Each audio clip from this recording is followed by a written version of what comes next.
Hey there, and welcome back to the Mini Weekend. I'm your host, Jack. Let's get into it, Mini. All right. Excuse me. Tonight we are once again doing a flavor that I apologize, I have for sure tried before, but upon looking further into it, have not done it on the podcast. So it is Olipop's Ridge Rush, and for those that might be thinking this looks new, it does, and it is because they just came out with these this the end of summer, actually. Because I think I actually remember trying one on a Target run with the kiddo and got one thinking I would do it for the podcast. And looking at all my history, have not. So this is what we're doing tonight. And I gotta say, I actually really like it. It doesn't really say on their website that it's really like their, their version of like a Canadian dry ginger ale, but it tastes kind of similar to that. It's wholesome green tea caffeine, Ridge Rush, an exhilarated fusion of lemon, lime, and orange juices, creating an energizing blast of flavor that'll gear you up for your next adventure. Can't see, they have some cool little mountains you got there. So yeah, I gotta say, I really enjoy this one. It's got a different taste to it. And I gotta say, I kind of like some of these flavors that the flavor, or these sodas that the flavor's not in the name. Because the more I think about it, I don't know that I've actually said it, but the more I think about it, when you see like strawberry vanilla, or when you see like grape or something like that, like you kind of instinctually, hey, this is what it's going to taste like. And if it doesn't, you're like, oh man, it's really bad. And if it does, you're like, holy shit, this is great. And like I said, no idea what it was going to taste like. I, truth be told, I could have and should have, but I didn't really read the side of it. But I did. But yeah, I really like it. Like I said, it's different. It's not something I would generally gravitate towards, but definitely going to be getting a 12-pack or 4-pack of them. For those new listeners who are not sure what Olipop is, it is a healthy prebiotic soda. It's a different kind of soda soft drink made with plant fiber and prebiotics, non-GMO, gluten-free, paleo, and vegan-free, with high fiber and only 2 to 5 grams of sugar in every can. So go check them out. I was actually just reading an article after Olipop's Super Bowl commercial. If you've seen it, they're valued at like 1.85 billion now, which is, incredible. Really cool stuff that they're doing here. But yeah, go check them out, drinkolipop.com. They have a really cool section where you can read up about them and kind of like their story. You can actually look up their ingredients. I won't list them all for you, but some of them. I can't even pronounce all of these. Cassava root, chicory root, Jerusalem artichoke. I mean, yeah, it's like I said, it's pretty cool that you can actually go like a soda or drinks website. You can go on and essentially see everything in the soda. So love that. And I gotta say, I really like it. Not much more to say. Like I said, drinkolipop.com. You can also find them on Instagram, Facebook, X, LinkedIn of all places, Pinterest, and TikTok. So go check them out. And before we move on, let's go 8-6. 8-6, I think, is appropriate and where it should be. It's not blowing me out of the water. Or really one of my favorites where I kind of reserve the 9s for, but it is good. Like I said, it's refreshing. I gotta say, it's interesting reading those because after reading some of the ingredients, I don't taste much orange. In fact, I actually personally taste more like ginger than orange. But like I said, really good. Go check it out. Go let me know what flavor of Olipop we should be having next on the podcast, and we will go from there. Once again, I apologize for this, dealing with a little bit of a buildup in the throat, so I do apologize in advance, and I will try to do a good job of not doing a ton of it for you guys tonight on the podcast. Yeah, that's what we have for the drink of the podcast for the Tommy Town. It was announced, back on Monday. Jake Seibel was named CCHA Goaltender of the Week after his historic performance against the Bowling Green Falcons in a narrow 2-1 victory. This is his third a weekly honor of his career and first of this season. He came away, like I said, with a close 2-1 victory over the Falcons of Bowling Green for a series split with them, and in many thanks to his extraordinary effort from the senior netminder. The Isanti native set a single game program record with 57 saves in regulation. Just regulation, you heard that right, to win this game, in which it was outshot by 37 shots. So let's take a little insight into this. This was actually his first start since mid-January. Kind of didn't realize that. But he was tested early and often as he made 27 saves in the first period. And then he got through the second period unscathed with 17 more saves, and he didn't allow a goal until his 45th shot that he faced. He broke the program record by 12 saves, and his season save percentage jumped up to .915, and his saves per game jumped up to 29.42, which is now third in the CCHA. So a huge game for him. And the Tommies, yeah, they will be actually having a bye week. Like I said, they just got done with the series split against the Bowling Green Falcons, and will actually have this upcoming weekend off before returning to CCHA action for their final road trip to Marquette, Michigan, to face off against the Northern Michigan Wildcats. But before we get too much into that, we had more news to cover in terms of the hockey team. So earlier today, at approximately the Tommy men's hockey team is represented by 23 players on the CCHA's 2024-2025 All Academic and Scholar Athlete teams. The Tommies are tied with Minnesota State for the most across the conference, so a huge congratulations to them. Conference has 160 student athletes recognized on the all academic list for maintaining a grade point average of 3.0 or higher on a 4.0 scale. In addition, of those student athletes earned CCHA Scholar Athlete Team honors for achieving a grade point average of 3.5 or higher. Once again, 23 of them. I'm not going to rattle off every single one of them, but I do want to point out some big names. They're headlined by junior captain Lucas Wallen, who is a scholar athlete as well, a junior goaltender Aaron Trotter, senior goalie Jake Seibel, and the other two I thought were worth mentioning was graduate student Chase Foley and graduate student Matthew Gleason. So, like I said, 23 of them. Not going to spend too much time going through every single person. Would love to. But a huge congratulations to all of them. Like I said, not an easy feat by any means necessary. So huge congratulations to them. And then, yeah, like I said, the men's hockey team, they will be off this weekend with their final bye of the season as they get down to essentially crunch time here. As they only, after their bye week, they only have 2 more weekends left. For the men's team, they will be in action in Marquette, Michigan at 6:07 on February 21st against Northern Michigan. And then on the February 22nd, it'll be a 5:07 game against the Wildcats. For the women's team, they are coming off of a tough sweep at the hands of the Ohio State Buckeyes. The small silver lining in this is game 1 saw them lose only 4-5 in overtime. The girls unbelievably were up 2-0 early in the second period. Late in the second period, they had another goal and were up 3-1. And then at one point, halfway through the third period, the Tommies actually held a 4-2 win. So it sucks that they weren't able to hold on, but to be able to play the number 2 team in the country this close, this late in the season, like a integral part of the season, is very impressive. The comeback unfortunately came when the Buckeyes scored a shorthanded goal with a little over 5 minutes to go in the third period.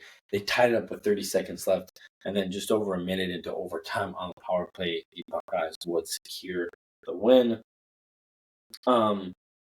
The girls team unfortunately didn't get that lucky playing them that close. So last night, as they would skate to a 1-5 loss.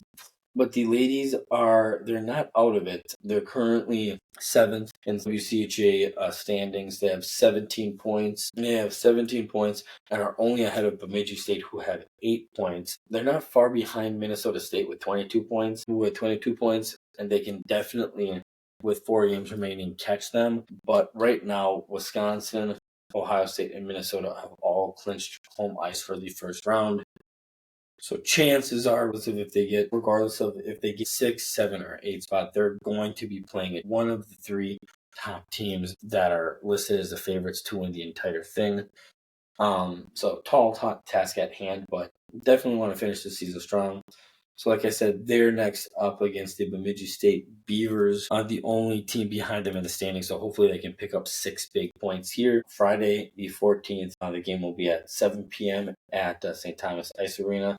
And then the 15th will be at 3 p.m. And then they will finish off the season on the 21st and 22nd with home series with Minnesota State. So that's what we have for the women's hockey team. And then as for the men's team, not a ton of news concerning them. They went 1-1 this last week. They had a really tough 102-86 loss to the South Dakota State Jackrabbits, their second conference loss of the year. But really, we're right there with them in halftime. Had a 1-point lead, 42-41, and then the Jackrabbits just turned it on, lighting it up for 61 points in the second half to dispatch of the Tommies. But they really, really quickly, at the hands of Drake Dobbs, 21 points, got back into the win column with a 79-76 win over Denver. And with, 5 games left. It's insane to me that we're this close to March Madness and conference tournaments and all that stuff. Like, winter sports are coming to an end, and especially since the NFL just ended, it's insane to me. It's blowing my mind. But yeah, like I said, with the 5 games remaining, the Tommies now sit at 9-2, only behind Omaha in the Summit League standings. And again, tall task at hand, but who do you think they got next? You guessed it, Omaha. I think they're the Lancers. And this Saturday, the 15th, in Shenandoah Arena, they will take on Omaha for a split of the lead for the Summit League.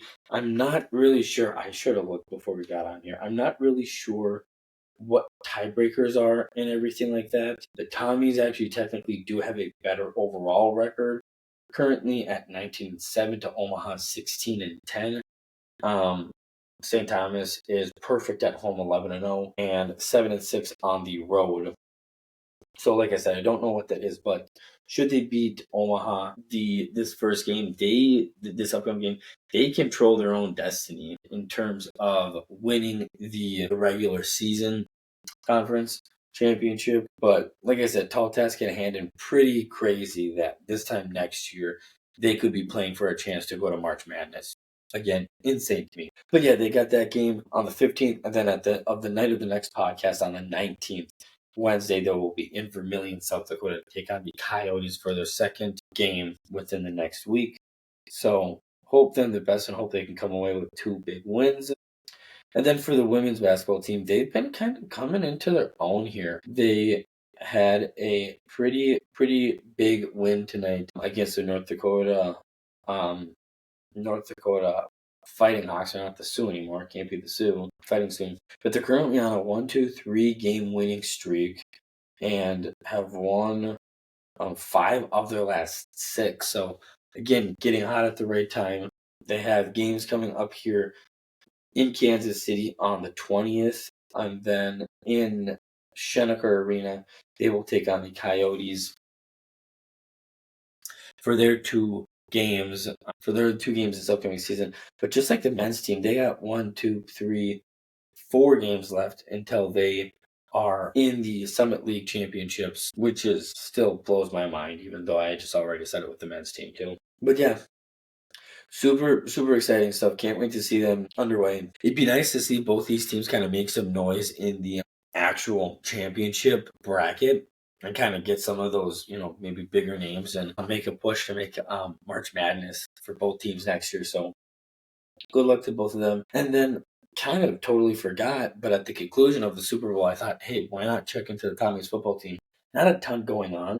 Not a ton going on, but the night of the last podcast on the 5th was National Signing Day for football, and they really solidified and got some good players. Coach Caruso had this to comment. St. Thomas football is proud and excited to see the next generation Tommy's join our family. Our coaching staff went above and beyond, scoring the region to find the right student athletes as we continue to move our program forward into the 5th year of Division I competition. Again, a lot of players, so I'm not going to go over every single one of division individually, but the 2025 St. Thomas football class includes 12 defensive players, 19 offensive players, and 3 special team players, as the Tommies look to add depth to several positions after the departure of some seniors from the 2024 class. And additionally, this showcases some of the top talent from the Midwest region, including highly touted recruits from Wisconsin, Illinois, and Iowa. This year's recruiting class actually goes beyond the borders of the Midwest region, as they have some top guys from Missouri, California, and Arizona as well. So huge congratulations to all of them.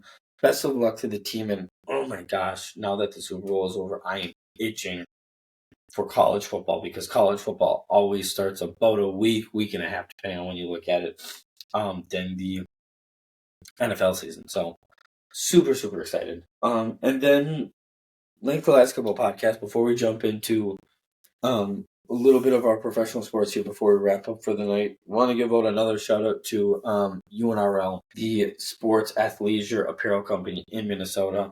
I don't know if you can read it from there, but this is a sweet t-shirt. It's one of my favorite t-shirts I have. And part of it is because they don't actually make this anymore. So it has an outline of the state, and it says MNHKY, Minnesota Hockey. You can actually see there. I don't know if you can see it, but there, UNRL stamp right here. But love it. Great cotton shirt. Excited about their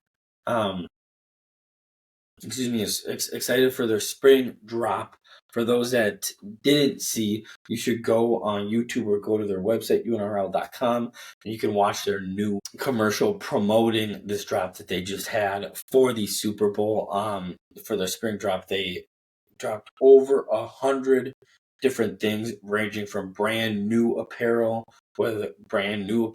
shirts, polos, pants, stuff like that, hats, as well as different designs and different colors of already super fun stuff. So go check them out and show them some love. You can find them on Instagram. They have a TikTok, I believe, Facebook, and X, I believe. So go check them out. Show them some love. Like I said, just dropped a bunch of stuff. So go grab some stuff. You will not be disappointed. And if it's not what you're liking, they have I think it's a somewhere between 30 and 90-day return policy, unless it's not like completely damaged by you. So, like I said, go show them some love. I love them. And truthfully, it's probably not long until my entire closet is UNRL gear. So, with that, tonight kicked off the Four Nations face-off. Once again, for those that don't know what this is, this Four Nations face-off between Team Canada, Team Finland, Team Sweden, and Team USA is essentially this year's version of the All-Star Game. And it's essentially marketing the NHL's approval of letting NHL players play in next year's Winter Olympics. So yeah, and it kicked off earlier tonight at 7 p.m. Canada and Sweden took on head to head, and I have to say, after Canada took a 2-0 lead in the first period, I thought they were just gonna walk all over the Swedes and get a comfortable, 4 or 5-0 win. Sweden took them to overtime and at least got a point out of this, which is amazing. I mean, not that they can't do it. And an added benefit to this game, the Minnesota Wild got in on this. So the Canadians got, like I said, they got quickly onto the board with Nathan McKinnon getting a power play goal, with Brad Marchand also getting one in the first period. Our boy Jonas Brodin scored about halfway through the second period to get the Swedes on the board before Mark Stone helped Team Canada regain that 2-goal lead once again. Then in the third period, they weren't like shoulders above them, but Sweden looked like the better team in the third period. They looked motivated to tie the game up, and they did just that within the period's first 9 minutes. Adrian Kempe and, you guessed it, our Joel Eriksson Ek scored 2 goals to tie the game. Fortunately, Mitch Marner would get the game winner in overtime to secure the win. And I believe, I should double check before I misspeak. I believe, so I know Sweden for sure gets 1 point out of this. What I don't know is, since it went to overtime, so since it went to overtime, they got 2 points. So after one night, one game, Canada 2 points, Sweden 1 point, Finland and USA 0 points. I can't wait to see how this progresses. I can't wait to watch the USA team tomorrow night. So hopefully be watching some of this actually with kiddo. So yeah, like I said, I know I talked about this briefly last week, but USA Finland tomorrow night, Thursday the 13th at 7 p.m. No games Friday. And then Saturday we'll see Finland and Sweden at noon on ESPN Plus and ABC. And then ESPN, the very, very highly awaited USA Canada game in round robin will be at 7 on ABC and ESPN Plus. No game Sunday, and then Monday at February 17th at noon, Canada and Finland will face off. And then the final game of round robin plays Sweden and USA at 7 p.m. Then at that point, they are going to be taking a look at what two teams have the most points, and those two teams will be playing in the championship game at 7 p.m. on Thursday, February 20th. So stay tuned. Can't wait to see what happens. And I gotta say, I watch a little bit of it, but I'm already fired up. 3, potentially 4 games of watching the best teams from these 4 countries. It obviously sucks sport-wise that Russia doesn't have a team, because Russia would definitely be a force to be reckoned with. We don't get into politics really on this podcast. It sucks that because there's stuff going on over there and everything like that they can't have a team. But someday. But right now, super stoked. Cannot wait.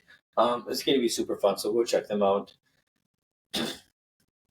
The only really other thing I had to talk about was Kirill Kaprizov. So he doesn't have a return date. Looking at our next game, he doesn't really have a return date listed on his thing. Once he was put on it, there was an understanding that he was going to miss about a month. And with that, we're not back into action until Saturday, February 22nd, when we will be in Detroit. But if everything that what I've been hearing is true, he's only going to miss a month. Once we're back on the 22nd, we will only have 4 games without him, which you don't really want to be playing too many games without Kirill Kaprizov. I get that, but at the same time, you want him fully healthy.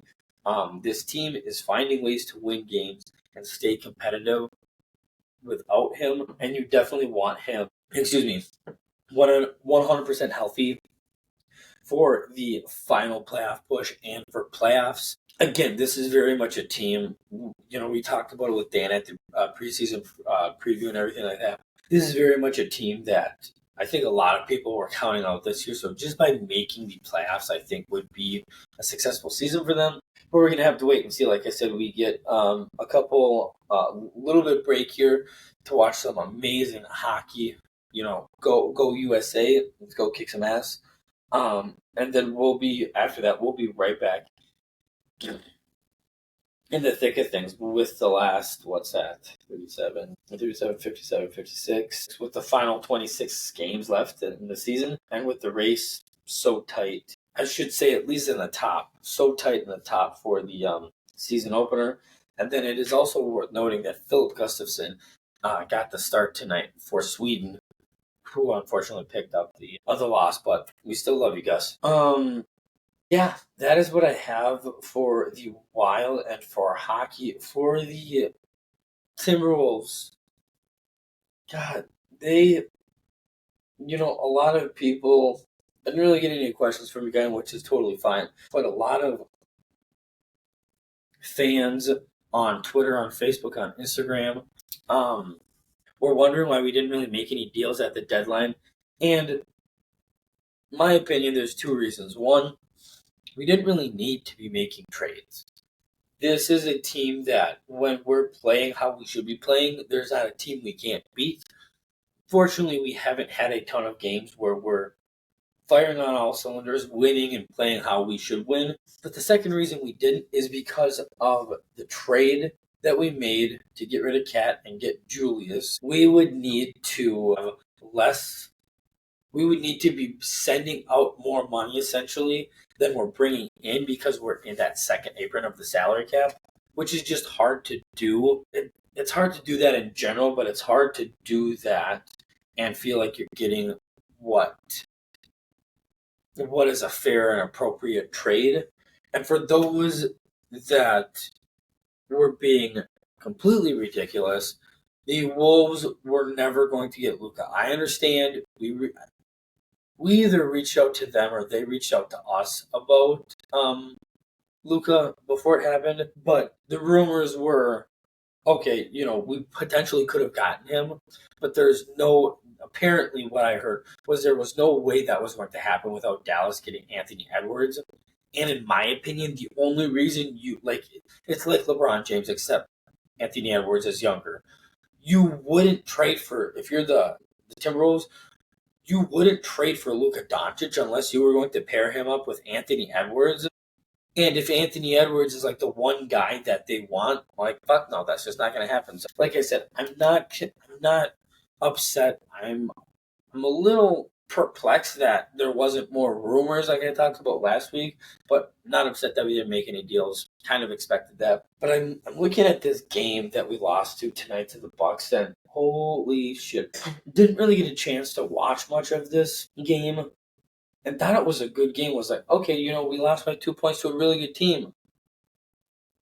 Damian Lillard and Giannis Antetokounmpo didn't even fucking play. So it is a little bit upsetting to me that even though it was a 2-point game, we just lost to a team without their two best players. So we essentially lost to their B team. And that just should have never happened. Now, I understand people, might be saying, well, Jack, they were down by as many as 15 or 16, 15, 16 points, and they made it a 2-point game. Yeah, but you know what else didn't need to happen? Anthony Edwards didn't need to jack up a fucking triple. I understand going for the win, but in a situation like this, we were down 103-101 with the final shot, and all we needed was to tie the fucking game up. Again, I've been challenging this and asking this almost all year, and it's so weird because last year this wasn't the case, but I'm questioning this year Anthony Edwards' decision making in final possessions. Cool, it's fun to go for a knockout punch. We're sitting at being a 30-24 team, like right on the cusp. If we get into a couple game skid, we might be getting out of the playoff picture here. But they need to find a way to win these close games. And with their B players that don't play a ton, you tie this game up and you bring it into overtime. You make these guys have to play more, and maybe they get tired, and then you win. So I don't know. This team's been frustrating me more this year. And again, I think in part it's due because we had such a great year last year, and there were expectations that we were going to do that again. It is frustrating, but at the same time, it's like this team has all the pieces they need to do, or has all the pieces that they need, and the ability to get the wins that they need to, and they just can't. And this is the other thing, too. I didn't realize this until I just pulled this up. We lost by 2 points while shooting 37.9% from the field and 22.7% from 3-point range. So, again, maybe if you want to look at a small silver lining in this, you lose the game by 2 points because you were shooting unbelievably. Like, wow, that's amazing. But still, we've talked about it before. The Timberwolves need to find a way to win these close games. You just have to. So, yeah, unfortunately, that's just how the cookies crumble. So, for the Timberwolves, they will be in action just one time this next week. Tomorrow night, Thursday, February 13th, they will be in action 7:30 versus the Oklahoma City Thunder before being off for about a week for the All-Star break. So stay tuned. And then lastly and finally, NFL offseason Super Bowl. Again, kind of got to eat my crow. Hats off to the Philadelphia Eagles for winning their second Super Bowl in, was it 6 years, something like that. Hats off for them making it to their second Super Bowl in 3 years. My prediction of the Kansas City Chiefs not three-peating still came true. But Jack, you did also say that they weren't even going to make it to the Super Bowl. I did, and yes, I was wrong about that. Sometimes that happens. That actually brings us to this year. We did not do great with our picks. We went 6-7 straight up with just who we thought was going to win. And then in our against the spread over-unders, we finished 7-6. Are kind of going downhill. 2 years ago, we went 11-2. And last year we went, 9-4? So took a little bit of a dip, but we're going to rally the horses, and trust me, we are going to be back and knocking shit out left and right for our picks for you guys next year. But two things I kind of want to talk about before we let you guys go here. So one, I hope all of you that were ready to anoint Patrick Mahomes as the greatest quarterback of all time, I hope you are eating crow right now. Because after this loss, after this embarrassment of a loss, Patrick Mahomes should not even be mentioned in the same sentence as the great Tom Brady. I understand a lot of people are saying, well, look at what he's done just in his first 7 years. I don't give a shit. I don't even give a shit that they lost 40-22. Real fans know that the Kansas City Chiefs essentially lost this game 40-6. It is insane to me that people want to, oh, Patrick Mahomes is all high and mighty. He's great. He's this, he's that. I understand he's very young and there's the potential that he's going to do a lot more things than Tom Brady. I want people to understand one thing that I don't know if you're a casual fan or not, but Patrick Mahomes has now lost 2 Super Bowls. In those 2 Super Bowls he lost by a combined 4. For Tom Brady, he lost 3 Super Bowls his entire NFL career. All 3 of those he lost by a combined 15 points. So say what you want about Tom Brady not being perfect. I understand he wasn't perfect. Nobody is. But the fact that Tom Brady never got curb stomped the way Patrick Mahomes and this Chiefs team did proves to me that Tom Brady is in a tier of his own. He's the winningest quarterback ever. In my opinion, he's the GOAT. Always will be. And yeah, like it's just that simple. And like I said, if I'm being completely honest with you guys, part of the reason I watched that Super Bowl for so long, I did end up watching the entire game.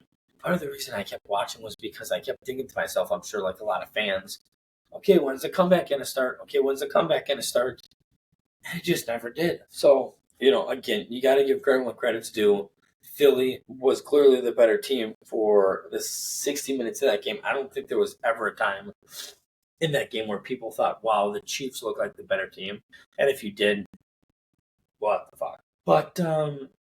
But yeah, and then the second and final thing I thought we would talk about is the way too early power ranking. So for those that don't know, every time a major sports season concludes, so within 24 hours after somebody wins Stanley Cup, within 24 hours of the NBA title being won, the Super Bowl being won, the World Series being won, all these analysts come up with their way too early projections and they rank people. And I always, like to look to see, okay, what are their thoughts going into this offseason? Because you obviously have to take into effect, teams that are returning a lot of players, teams that are losing a lot of players, teams that have old players, young players, teams that have questions, don't have questions, and where they put the reigning champs. And I have to say, looking at the top 10, there There are, in my opinion, there should just be some, like a little bit more things to talk about. So let's just dive right in. So, number one, we're the Kansas City Chiefs. I can understand why they're there because they still have Patrick Mahomes. They have, they had injuries to their wideout room. And they're the Kansas City Chiefs. Do I think they should be one? I don't know, but I can see why you would put them one. You got the Buffalo Bills at two. I like this because Josh Allen showed us this year with no Gabe Davis. Like I said before, and no Gabe Davis and no Stephon Diggs, that he doesn't need any big time players to make shit happen. And I'm inclined to believe that should they go get a difference maker like a Debo, like somebody like that in that room, this team is going to be even better. And they're not really losing a ton of people too. So this one makes sense to me. And then the Detroit Lions at number three. Again, kind of like the Kansas City Chiefs. I can understand why they're three because they have a ton of talent. They got wrecked by the injury bug. They're having all those guys coming back, Aiden Hutchinson, all those guys on defense, all the offensive guys. And I get that the talent is there 100%. My cause for concern is to not have them up to three is they did so well because of Ben Johnson and Aaron Glenn and all these guys too. I understand Dan Quinn can be or not Dan Quinn. Dan Campbell is a big motivator. He's a good coach, all this kind of type of shit. Great, great, grand. He's not really calling the plays on either side of the ball. So my biggest question for this team is not only did they lose Ben Johnson, not only did they lose Aaron Glenn, but they lost their defensive line coach, Terrell Williams, the receivers coach, Antoine Randall L., assistant quarterback coach, JT Barrett. And this was a couple weeks ago, and it sounds like they have a couple more guys out the door. So it's okay. You have the talent there. How are the coaches going to coexist with all this and everything like that? Truthfully, and this is not. This is me. This is football Jack talking right now. This isn't Viking fan Jack talk because we're going to get to that in a second. Personally, so far, the Detroit Lions probably deserve to be 5 or 6 because they just have those coaches gone. They have the talent there, but what are these coaches going to bring into their schemes, and how is that going to look for them going forward? That's my biggest thing for them. But don't get me wrong, they still deserve to be one of the top contenders in the NFL, if nothing else, in the NFC. And then you go to 4, which is where they put the Philadelphia Eagles. And truthfully, if I'm being honest with you guys, I would definitely put the Eagles over the Lions. I think you could argue putting them over the Kansas City Chiefs. At the very least, the Eagles should be 3, in my opinion. They had a 14-3 record. Jalen Hurts is clearly the guy. They have one more year this upcoming season where they're not really in cap hell. They're not losing a ton of guys, but they got some decisions to make with guys like Zach Bond and some of their free agents they signed. Who are they going to bring back? But this team is, running back a lot of the same guys. If I have the Baltimore Ravens, again, another one of those I don't hate where they put them, but I don't really know where else I would put them. So I'm kind of okay. 5 seems like a good spot for them. They got to beefing up that offensive line. I think from what I remember seeing in the playoffs, Lamar Jackson, on more occasions than he should have been, had to get out of the pocket and make things happen. And when I feel like you see that coming out, he's feeling like he's got to run more, and I don't think he always needs to be doing that. But I think that offensive line's got to help him out. I think their ability to re-sign a Ronnie Staley and a Patrick McCurry will be big. Even if you can get one of those guys, that would be huge. And see if Lamar Jackson and Derrick Henry can do next year what Jalen Hurts and Saquon did. And then 6, the Washington Commanders, number 6. Again, this is another tough one because on one hand, we really saw what Jaden Daniels could do this year without really a proven number one. Terry McLaurin is great, but outside of him, he really didn't have any Travis Kelsey, like your blanket kind of a throw guy too, and things like that. So I would probably put the Commanders a little bit lower myself, maybe at 7, 8, or 9. They're going to continue to improve. It's going to be this upcoming season. How can you improve from this last season, and what kind of pieces can you put around Jay McDaniels? Because if they do everything that they want to, the Washington Commanders come week 1 could definitely be a favorite to win the NFC East and the NFC next year. 7, the Green Bay Packers. I have to say once again, as a football fan, I don't like this where they put the Packers. They barely made the playoffs, and they got embarrassed in that game to the Philadelphia Eagles. They're not really, their best bet for me is to improve from within. They're not really likely to go out and get a solidified number 1 receiver or acquire, a star pass rusher or anything like that. Their only free agents among 2024 starters are center Josh Myers and kicker Brandon McManus. So they could move up the ladder, but I mean, Christian Watson has been dealing with injuries. Jair Alexander's been dealing with his own shit. There's too many questions. This team can be good, but again, I go back to this team didn't really beat any really good teams this year. So me personally, I would put them probably out of the top 10. I mean, they're still a good team, and they're in that upper echelon of good teams where I think the NFC is kind of top heavy. But I would probably put them at like, I don't know, 11, 12, 13, something like that. Chargers are kind of really similar to the Commanders. The only difference is their quarterback's just not a rookie. He's still a young guy who can make things happen.